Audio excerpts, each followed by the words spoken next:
أعوذ بالله من الشيطان الرجيم. قل هذه سبيلي أدعو إلى الله على بصيرة أنا ومن اتبعني وسبحان الله وما أنا من المشركين.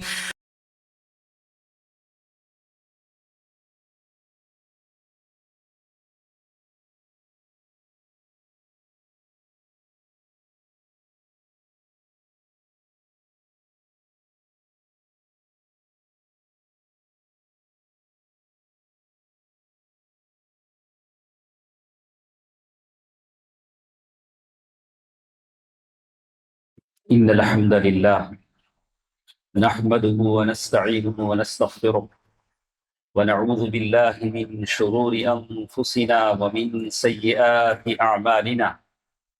من يهده الله فلا مضل له ومن يضلل فلا هادي له، وأشهد أن لا إله إلا الله وأشهد أن محمدا عبده ورسوله أرسله بالحق بشيرا ونذيرا.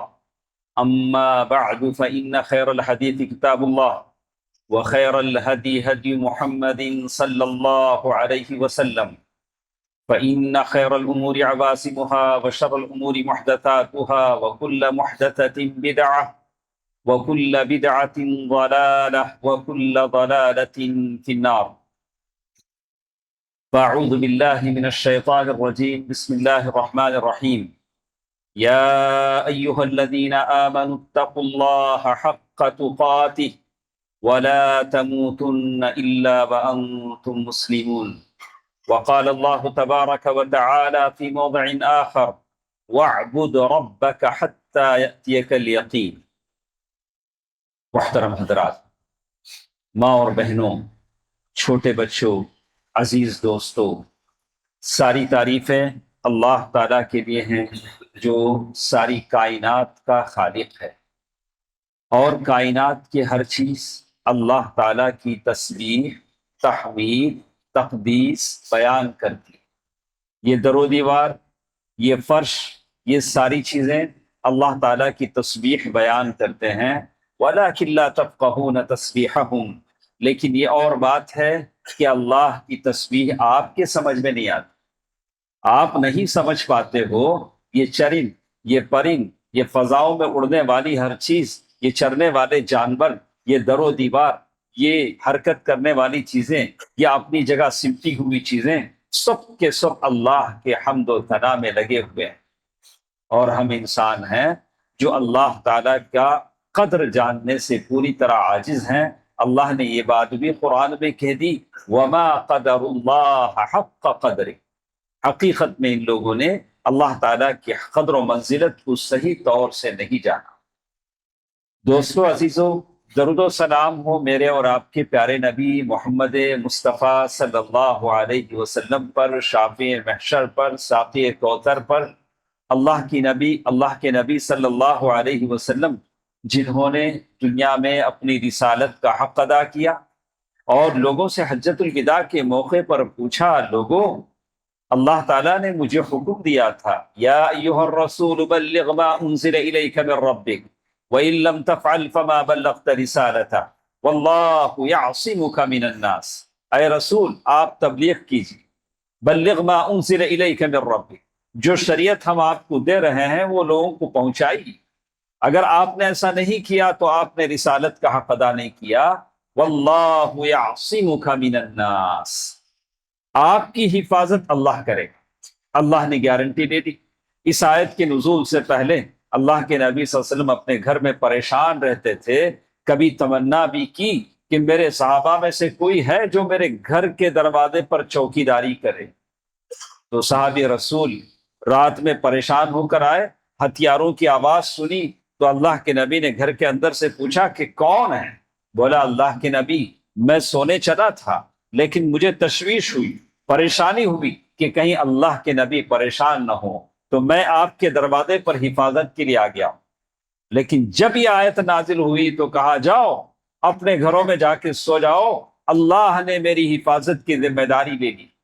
واللہ یعصمک من الناس، اللہ نے کہہ دیا ہے کہ ہم لوگوں سے آپ کی حفاظت کریں۔ دوستو عزیزو، ماں اور بہنوں، آج کے اس جمعے کے خطبے میں مجھے آپ سے ہی کہنا ہے کہ میرے اور آپ کے نبی تھکتے نہیں تھے۔ ایسا نہ ہو کہ رمضان کے روزے ہم نے رکھ لیے، ہم آخری مشوار میں ہیں، رمضان کے روزے رکھ لیے، قیام اللیل کر لیا، اور اعتکاف میں جو ہیں وہ بھی ہیں کہ ابھی چند گھنٹوں کی بات ہے، پھر ہم اپنے بیوی بچوں میں چلے جائیں گے، اپنے دن بھر کی مصروفیتوں میں چلے جائیں گے، پھر یہ روزے کی مشقتیں ختم ہو جائیں گی، لیکن ساتھ ساتھ رمضان کی یہ خیر و برکت کی ساعتیں بھی ختم ہو جائیں۔ جس کی میتیں تمنا کرنے لگیں، آپ اور میں تمنا کرنے لگیں کہ پھر پتہ نہیں کتنے مہینے ہمیں انتظار کرنا پڑے گا، ان مہینوں کے بعد یہ مجمع، یہ جمع غفیر، یہ میری مائیں اور بہنیں، اس میں سے کون بقید حیات ہیں، کون قبروں میں سو جائیں گے، اس کا علم اللہ تعالیٰ کو۔ ما تدری نفس بأی ارض تموت، ہم میں سے کون کہاں مرے گا، کیسے مرے گا، کہاں دفن ہوگا، اس کا علم اللہ سبحانہ و تعالیٰ کو۔ تو اس کی کوئی گارنٹی نہیں ہے کہ مجھے آئندہ رمضان میسر ہو یا آپ میں سے کسی کو میسر ہو۔ تو کرنا کیا چاہیے؟ ٹھیک ہے، ہم نے رمضان گزار لیا، اور سیرت کے اسباق، سیرت کی ورق گردانی جو کرتے ہیں، سیرت کو جو ثواب کی نیت سے پڑھتے ہیں کہ میرے نبی کی سیرت ہے، وہ سمجھیں گے کہ میرے نبی کبھی تھکتے نہیں تھے اعمال کرنے میں، جو عمل کرتے تھے ثبات قدمی کے ساتھ، استقامت کے ساتھ، جستجو کے ساتھ، کنٹینیوسلی کرتے تھے۔ ایسا نہیں ہوا کہ ہم نے کر لیا۔ احد کے جنگ کی ایک مثال میں سارے حضرات کے سامنے کہہ دیتا ہوں، یہ احد کی جنگ ہے۔ عبداللہ بن شہاب، جس نے آپ کا سر زخمی کر دیا، آپ کی پیشانی زخمی ہو گئی، خون سے شرابور ہو گئی، اور سر سے خون بہنے لگا، خون اور لوہے کی دو میخیں یہاں اندر آنکھ کے نیچے اتر گئی، لوہے کی دو میخیں آنکھ کے نیچے یہاں اتر گئی دونوں طرف، اور پھر اللہ کے نبی کی اونٹ زخمی ہیں، اور عبداللہ بن قمعہ نے یہاں کاندھے پر اتنی تلوار چلائی کہ 1 مہینے تک نبی صلی اللہ علیہ وسلم کو تکلیف محسوس ہوتی رہی۔ ایسی تکلیف کے بعد جسم کی یہ تکلیف رہی، اس کے بعد اپنوں کی شہادت، حمزہ رضی اللہ تعالی عنہ شہید ہوئے۔ مورخین لکھتے ہیں سید الشہداء حمزہ رضی اللہ تعالی عنہ کی میت جب اللہ کے نبی نے دیکھی کہ مطلع کیا گیا ہے، کان کاٹے گئے ہیں، اور ناک کاٹی گئی ہے، کان کاٹے گئے ہیں، سینہ چیر دیا گیا ہے، اپنے چاچا کی لاش دیکھی تو اتنا رویا کہ کسی میت پر اتنا نہیں رویا، صلی اللہ علیہ وآلہ وسلم۔ اتنا روئے کہ کسی میت پر اللہ کے نبی صلی اللہ علیہ وسلم نے اتنا نہیں روئے۔ اور اللہ کے نبی صلی اللہ علیہ وسلم زخم، جسموں پر زخم ہیں، دل پر زخم ہیں، کہ اپنے 70 صحابہ شہید ہو گئے ہیں۔ ان شہداء میں سعد بن الربیع بھی ہیں، اور ان شہداء میں مصعب بن عمیر بھی ہیں، ان شہداء میں سید الشہداء حمزہ بھی ہیں۔ ان شہداء کا وہ دکھ، اس کے بعد بھی جب وہ واپس لوٹ رہے ہیں، کیا ہمارے نبی تھک گئے ہیں؟ کیا ہمارے نبی کمزور اور نڈھال ہو گئے ہیں؟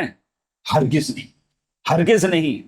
مدینہ پہنچے، اپنی تلوار فاطمۃ الزہرا کو دیا، کہا کہ بیٹی اس تلوار کو دھو دینا، اس تلوار نے آج اپنا حق ادا کر دیا۔ اور ساتھ ساتھ علی نے بھی اپنی تلوار دی کہ میری تلوار بھی دھو دینا، خون کے دھبے اس سے نکال دینا۔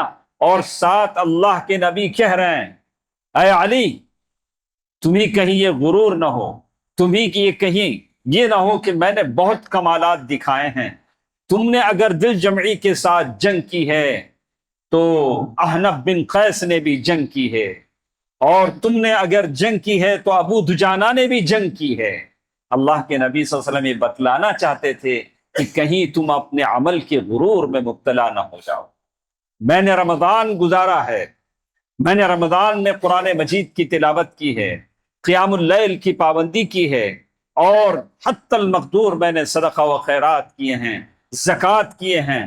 خدارا دل کے کسی کونے میں یہ غرور اور یہ گھمنڈ ہرگز پیدا نہ ہو کہ میں نے بہت بڑا کام کر لیا۔ یہ جنگ کا میدان ہے جہاں تلواریں اڑ رہی ہوں اور نیزے چل رہے ہوں۔ اللہ کے نبی حضرت علی سے کہہ رہے ہیں اگر تم نے کمال دکھائے ہیں، اگر تم نے جوہر دکھائے ہیں تو احنف بن قیس نے بھی لڑا ہے، ابو دجانہ نے بھی لڑا ہے، بس تھکے ماندے، کٹے ہاتھ، کٹے پاؤں، خون سے شرابور جسم، فاطمہ رضی اللہ تعالی عنہا نے دیکھا کہ ابا کے جسم دھوئے جا رہے ہیں، خون رک نہیں رہا ہے۔ انس بن مالک رضی اللہ تعالی عنہ فرماتے ہیں میں جانتا ہوں کس نے زخم دھوئے، کس نے پانی ڈول میں لا کے بہایا، اور فاطمہ رضی اللہ تعالیٰ نے دیکھا کہ ابا کے چہرے سے خون رک نہیں رہا ہے، حسیر جلائی، حسیر کے ٹکڑے جلے ہوئے رکھے کہ خون رک جائے۔ یہ وَالضُّحَىٰ وَاللَّيْلِ إِذَا سَجَىٰ مَا وَدَّعَكَ رَبُّكَ وَمَا قَلَىٰ، اللہ کے نبی صلی اللہ علیہ وسلم جن کے بارے میں اللہ نے کہا وَرَفَعْنَا لَكَ ذِكْرَكَ، یہ نبی کا چہرہ تھا جس کے بارے میں عبداللہ بن سلام نے کہا تھا کہ کبھی میں چاند کو دیکھتا تھا، کبھی نبی کا چہرہ دیکھتا تھا، واللہ یہ 14ویں رات کے چاند سے زیادہ خوبصورت چہرہ یہ نبی کا ہوتا۔ اس چہرے کا حال کافروں نے ایسے بنایا تھا، ایسے اس چہرے کا انہوں نے کیا تھا، لیکن نبی نے صبر کیا، نبی نے صبر کیا، اسی لیے اللہ تعالیٰ نے کہا وَمَا أَرْسَلْنَاكَ إِلَّا رَحْمَةً لِّلْعَالَمِينَ، وَمَا أَرْسَلْنَاكَ إِلَّا رَحْمَةً لِّلْعَالَمِينَ۔ سارا مدینے کا ماحول ہے، ہر گھر میں شہید ہے، ہر گھر سے شہادت کی خبر آ رہی ہے، کہیں کسی گھر میں عبداللہ بن حرام ہیں، کبھی کسی گھر میں مصعب بن عمیر ہیں، کبھی کسی گھر میں کوئی اور قیدی ہوا ہے، کبھی کسی گھر میں عبداللہ بن جہش ہیں۔ عبداللہ بن جہش ان کی بہن سامنے آتی ہے، اللہ کے نبی مدینے سے واپس آ رہے ہیں تو عبداللہ بن جہش کی شہادت کی خبر سنائی دی جاتی ہے کہ بھائی بہن آپ کے بھائی عبداللہ بن جہش شہید ہو گئے، اور وہ ہے حمنہ بنت جہش جسے اپنے بھائی کی شہادت کی خبر سنائی جا رہی ہے، اور ان کو خبر دی جا رہی کہ آپ کے چاچا بھی شہید ہو چکے ہیں، اور پھر یہ بھی بتایا جاتا ہے کہ آپ کے شوہر کا بھی انتقال ہو چکا ہے، تو چیخ مار کر روتی ہیں۔ تو اللہ کے نبی نے کہا کہ دیکھا ہم نے اس سے پہلے دونوں کی شہادت کی خبر سنائی تو اس نے انا للہ پڑھا، دعائے مغفرت کی، لیکن شوہر کی خبر سنائی تو چیخ مار کر رونے لگی۔ عورت کے پاس شوہر کا ایک درجہ ہوتا ہے، ایک مقام ہوتا ہے۔ دوستو عزیزو، ساری بات کا خلاصہ یہ ہے کہ میں آپ کو سنانا چاہتا تھا کہ اتنی بڑی جنگ کے بعد، زخموں سے چور ہونے کے بعد نبی تھکے نہیں ہیں، مدینہ پہنچے ہیں، خبر آتی ہے کہ ابو سفیان دوبارہ واپس آنے کی پلاننگ اور منصوبہ بندی میں ہیں۔ اللہ کے نبی صلی اللہ علیہ وسلم نے چند گھنٹوں کے بعد 70 صحابہ شہید ہونے کے بعد، سر زخمی ہونے کے بعد، 2 دانت شہید ہونے کے بعد، دانتوں کے نکل جانے کے بعد، ہونٹوں کے زخمی ہونے کے بعد، اللہ کے نبی کہہ رہے ہیں سارے صحابہ سے چلو ابھی چلنا ہے، ابھی واپس پھر جنگ پہ چلنا ہے، حمراء الاسد، پھر جنگ پہ چلنا ہے۔ دوستو عزیزو، ماں اور بہنوں، میں آپ سے کہتا ہوں کہ ہم مسلمان ہیں، ہم نے رب کو پہچانا ہے۔ یہ رمضان ہے جس میں ہم نے اپنے رب کو پہچانا کہ ایک رب ہے جس نے ہم پر روزے فرض کیے ہیں، ہم نے روزے رکھے، جتنے ہیں ہم نے روزے رکھے۔ ہم نے جانا کہ ایک رب ہے، اس کا رسول ہے جس نے بتایا من قام لیلۃ القدر من قام رمضان ایمانا واحتسابا غفر له ما تقدم من ذنبه، جو شخص تراویح کی نماز پڑھے گا اللہ اس کے پچھلے گناہ معاف کر دے گا۔ اس پر ہمیں بھروسہ تھا، توکل تھا، ہم نے مانا، تراویح کی نماز پڑھی، ہم نے مانا کہ ہمارے رسول نے کہا الجنت حق والنار حق، جنت ایک سچائی ہے، جہنم ایک سچائی ہے، ہم اس پر ایمان لائے، جنت کے طلب میں موجود رہے، اعتکاف کیا، جنت کو تلاش کرتے رہے، لیلۃ القدر کو تلاش کرتے رہے۔ دوستو عزیزو، جب رمضان کے مہینے میں ہماری مسجدیں بھری رہی، رمضان کے مہینے میں ہم نے نمازوں کی پابندی کی، 5 وقتہ نماز کے پابند رہیں، تو اس سے آپ کے کاروبار میں کوئی نقصان ہوا؟ آپ کی جاب میں کوئی پریشانی ہوئی؟ ذرا آنکھ بند کر کے سوچیں، آپ سوچیں، دل پر ہاتھ رکھ کے سوچیں، رمضان میں آپ نے اپنا شیڈول بدل لیا تو آپ کا کوئی امیج، آپ کی کوئی شخصیت ڈیمیج ہوئی، اس پر کوئی ضرب آئی؟ آپ ذرا سوچیں، کیا بات ہے؟ ارے رمضان کے علاوہ دنوں میں جو ہم کھاتے تھے اس سے اچھا تو رمضان میں کھاتے تھے، ماشاء اللہ۔ آپ کو کوئی میں لگتا ہے کہ میں کوئی غلط کہہ رہا ہوں، آپ نے خوب کھایا رمضان میں، سحری اس نیت سے کرے کہ دن بھر بھوکا رہنا ہے، ڈبل ڈبل کھائے سحری میں، اور افطار اس نیت سے ڈبل کھائے کہ دن بھر بھوکا تھا۔ سبحان اللہ، نہیں ویسے ہی ہوا تھا، سحری ایسے کہ دن بھر بھوکا رہنا ہے، اور افطار ایسے کہ میں دن بھر بھوکا تھا، تو 3 کی جگہ 6 دفعہ ہم نے کھائے ہیں۔ وہ اللہ جس نے رمضان میں اتنا کھلایا ہے، کیا میں سمجھتا ہوں کہ رمضان جاتے ہی میں نمازیں چھوڑ دوں، جاب میں ڈسٹرب ہو جائے گا؟ تو کیا اللہ آپ کو رمضان سے بڑھ کر غیر رمضان میں کھلائے گا؟ رمضان سے بڑھ کر آپ کا دل مطمئن ہوگا؟ تو پھر کیوں میں اپنی زندگی بدل لیتا ہوں؟ مجھے سمجھ میں نہیں آتا ہے کیوں ہماری مسجدیں خالی ہو جاتی، کیوں در و دیوار آپ کے لیے تڑپنے لگتے ہیں، کیوں یہ مصلے آہ کرنے لگتے ہیں، مسجدوں کے در و دیوار سے آہ و فغاں کی صدائیں بلند ہوتی ہیں، کیوں ایسا ہوتا ہے؟ آپ سوچ کر دیکھیں، کیوں ہم بس وقتی مسلمان بن جاتے ہیں؟ ایسا نہیں ہے کہ ہم سیزنلی مسلمان ہیں، رمضان لایا تو چلے آئے، شوال لے گیا تو چلے گئے، ایسا تو نہیں ہونا چاہیے۔ میرے نبی کو دیکھیے صلی اللہ علیہ وسلم، زخموں سے چور مدینہ پہنچے ہیں، میتیں دفن ہوئی ہیں احد کے میدان میں، لیکن اللہ کے نبی جنگ کا اعلان کر رہے ہیں، ابھی جنگ پر نکلنا ہے، اور وہی نکلے گا جو جنگ احد میں ہمارے ساتھ تھا، اسی کو ہمارے ساتھ نکلنا ہے۔ کٹے ہاتھ، کٹے پیر، زخمی جسم، زخموں سے چور صحابہ نکلتے ہیں۔ 1 مہینے کی عبادت کے بعد کیا میں تھک جاؤں؟ 1 مہینے کے بعد دوستو عزیزو، اللہ کی قسم دلا کر کہتا ہوں، یہ رمضان کا مہینہ تھا جو ہمارے پاس ہماری زندگیوں کو بدلنے کے لیے آیا۔ ابھی ہم بدل لیں، ہماری زندگیوں کو بدل لیں۔ یہ آنکھ مچولی ہے جو ہم کھیل رہے ہیں۔ یہ دین ایسا میرے نبی نے نہیں چھوڑا تھا کہ رمضان میں 1000 بار کہتا ہوں، بار بار کہتا ہوں کہ اگر یہ آس پاس کی گلیوں میں جو مکانات ہم مسلمانوں کے ہیں، یہ اگر فجر کی نماز میں آ جائیں تو یہ مسجدیں بھر جائیں، جیسے آج کل کے زمانے میں رمضان میں ہم دیکھتے ہیں، جیسے ہی رمضان ختم ہوتا ہے صفیں کم ہونے لگتی ہیں، 2 4 صف، 3 صف۔ سبحان اللہ، اللہ کے ساتھ ہم دھوکہ نہیں کر رہے ہیں، اللہ کو ہم دھوکہ نہیں دے رہے ہیں۔ ہم نے رمضان کے رب کو پہچانا تو شوال کا رب تو وہی ہے۔ اسی لیے سلف نے کہا، من عرف رب، جو شخص رمضان کے رب کو پہچانتا ہے باقی دنوں میں اللہ تعالیٰ سے دور رہتا ہے، تو حقیقت میں اس نے اللہ کی عبادت ہی نہیں، اللہ کی عبادت نہیں کی۔ دوستو عزیزو، جو آیتیں میں نے آپ کے سامنے پڑھی، اس میں اللہ نے کہا، اتقوا اللہ حق تقاتہ ولا تموتن الا وانتم مسلمون، اے ایمان والو اللہ سے پورا پورا ڈرو، یہ آنکھ بچولی کا کھیل مت کھیلو۔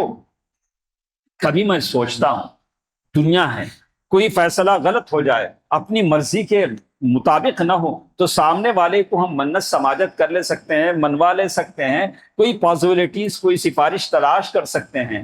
کل آخرت میں، حشر میں، اللہ احکم الحاکمین کوئی فیصلہ کر دیں، اللہ کوئی فیصلہ کر دیں کہ چلو یہ جہنمی، اللہ، کیا مایوسی ہوگی۔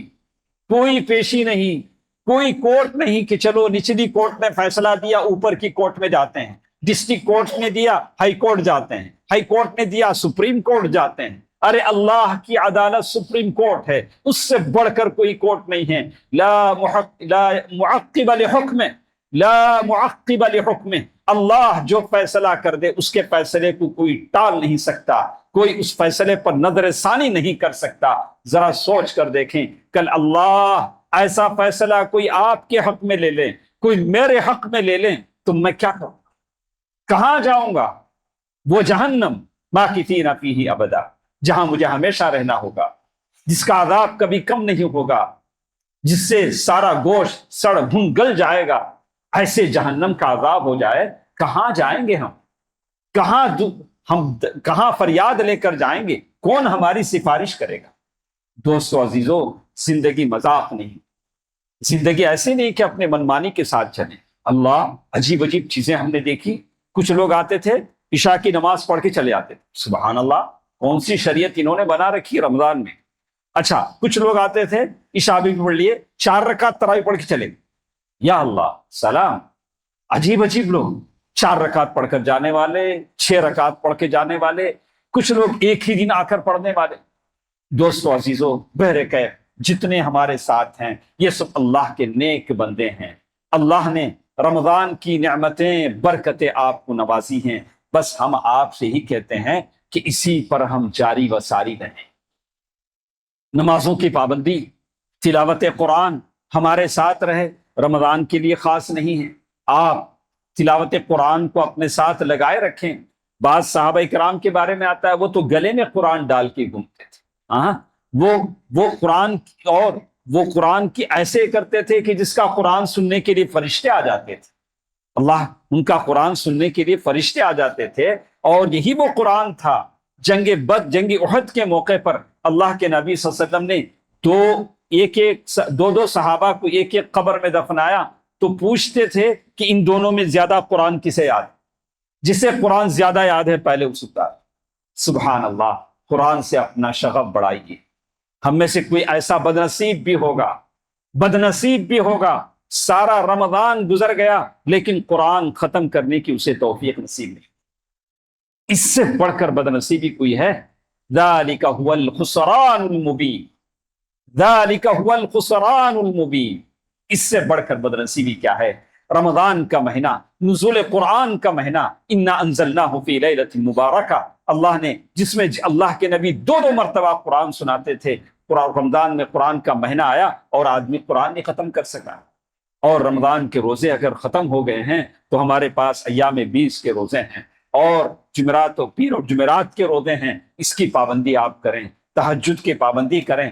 دوستو عزیزو، باتیں بہت ساری ہیں لیکن میں آپ سے ہی کہتا ہوں کہ ثبات قدمی اصل چیز ہوگی.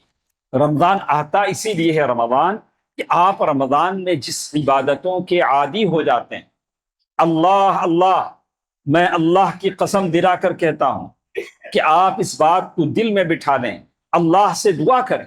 اصل چیز جو ہم محسوس کرتے ہیں اس کی سب سے بڑی وجہ یہی ہے الاستعانۃ باللہ.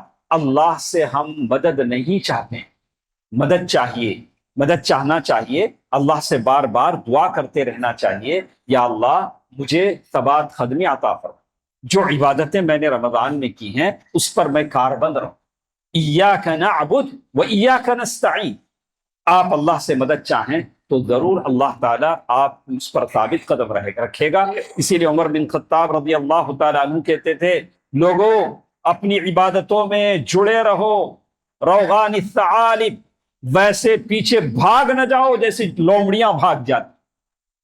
لومڑیاں جیسے بھاگ جاتی. اپنی عبادتوں میں جمے رہو. اللہ نے تمہیں شرف دیا ہے، اللہ نے تمہیں اعزاز دیا ہے، اللہ نے تمہیں توفیق دیا ہے، عبادتوں پر جمع کیا ہے. انہی عبادتوں پر تسلسل جاری رکھو. اللہ کے نبی صلی اللہ علیہ وسلم نے حضرت عبداللہ بن عمرو بن عاص رضی اللہ تعالیٰ عنہ کو بھی ایسے ہی نصیحت کی تھی کہ کہیں ایسا نہ ہو کہ 4 دن قیام اللیل پڑھ لو اور پھر چھوڑ لو. ایسا مت کرو.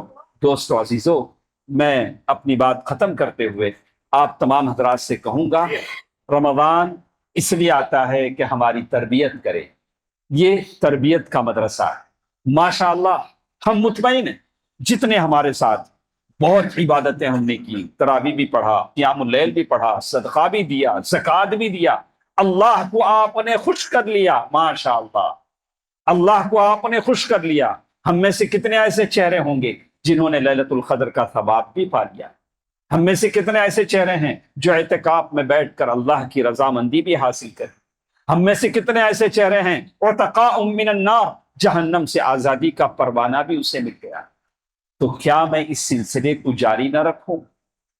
کیا میں اللہ تعالیٰ کی اس قربت کو پائیدار نہ رکھوں؟ انشاءاللہ یہاں سے اٹھتے ہوئے آپ عزم مصمم کر کے اٹھیں کہ جس نہج پر، جس طریقے سے میں رمضان کے مہینے میں رہا، میری زندگی میں کوئی فرق نہیں آئے گا. انشاءاللہ کوئی فرق نہیں آئے گا. آپ ویسے ہی نمازوں کے پابند رہیں. آپ کا کیریئر کوئی افیکٹ نہیں ہوگا، اسے کوئی آنچ نہیں آئے گی. آپ کے جاب میں کوئی آنچ نہیں آئے گی. آپ کی روزی روٹی کمی نہیں ہوگی. آپ کی روزی روٹی میں اللہ اور برکت دیں گے انشاءاللہ. اللہ تعالیٰ سے ہم دعا کرتے ہیں کہ اللہ سبحانہ و تعالیٰ ہم نے جو عبادتیں کی ہیں اللہ تعالیٰ ان عبادتوں کو قبول فرمائے۔ اے الہ العالمین، ہمارے اس مجلس میں جو بیمار ہیں، لاچار ہیں، مجبور ہیں، یا اللہ ان بیماروں کو شفائے کلی عطا فرما، یا اللہ شفائے عاجلہ عطا فرما۔ یا اللہ بہت سارے بیمار ہیں اور تیرے وعدے پر ہمیں یقین ہے، وَإِذَا مَرِضْتُ فَهُوَ يَشْفِينِ، جب کوئی بیمار ہو جاتا ہے، جیسے انہوں نے کہا کہ میں بیمار ہو جاتا ہوں تو اللہ ہی شفا دیتا ہے، یا اللہ تیرے ہی سے ہم شفا کی دعا کرتے ہیں۔ یا اللہ سارے بیماروں کو شفایا بھی عطا فرما، شفائے کلی عطا فرما، شفائے عاجلہ عطا فرما۔ اے اللہ عالم اسلام کے مسلمان جہاں جہاں پریشان ہیں، یا اللہ بلاد توحید کی حفاظت فرما، اسلامی ممالک کی حفاظت فرما۔ یا اللہ وہ لوگ جو اسلام کو مغلوب کرنا چاہتے ہیں، مسلمانوں کو تنگ کرنا چاہتے ہیں، یا اللہ ان سے انتقام لے، تو بہترین فیصلہ کرنے والا ہے۔ یا اللہ ہمارے نوجوانوں میں، نوجوان مرد اور عورتوں میں جن کی شادیاں نہیں ہوئی ہیں، انہیں اچھے جوڑے نصیب فرما، نیک جوڑے نصیب فرما۔ یا اللہ جو لا ولد ہیں، اولاد کی نعمتوں سے محروم ہیں، یا اللہ انہیں اولاد کی نعمتوں سے مالا مال فرما دے۔ یا اللہ تو نے انبیاء کی دعا سن لی، اولاد کی نعمتیں عطا فرمائی۔ یا اللہ ہم بھی دعا کرتے ہیں کہ یا اللہ ہم میں سے جو لا ولد لوگ ہیں، یا انہیں اولاد کی نعمتوں سے مالا مال فرما۔ یا اللہ جو قرض دار ہیں، یا اللہ ان کے قرضوں کی ادائیگی کا ذریعہ فرما دے۔ آمین۔ صدق اللہ العلی العظیم ونفعنی وإياكم بالآیات والذکر الحکیم، انہ تعالی جواد ملک کریم ورؤوف الرحیم۔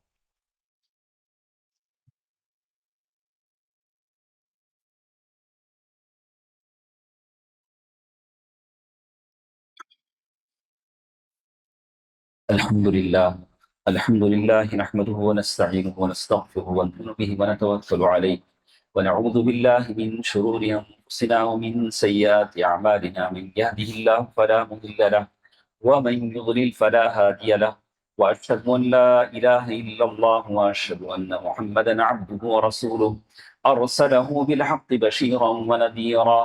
أما بعد فإن خير الحديث كتاب الله، وخير الهدي هدي محمد صلى الله عليه وسلم، فإن خير الأمور عوازمها وشر الأمور محدثاتها، وكل محدثة بدعة وكل بدعة ضلالة وكل ضلالة في النار. فأعوذ بالله من الشيطان الرجيم. بسم الله الرحمن الرحيم.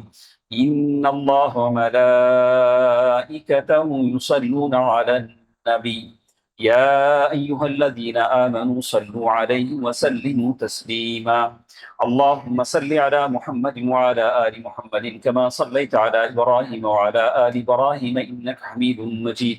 اللهم بارك على محمد وعلى آل محمد كما باركت على إبراهيم وعلى آل إبراهيم إنك حميد مجيد. اذكروا الله يذكركم وادعوه يستجب لكم، ولذكر الله تعالى وأولى وعز وجل وأتم وأهم وأكبر.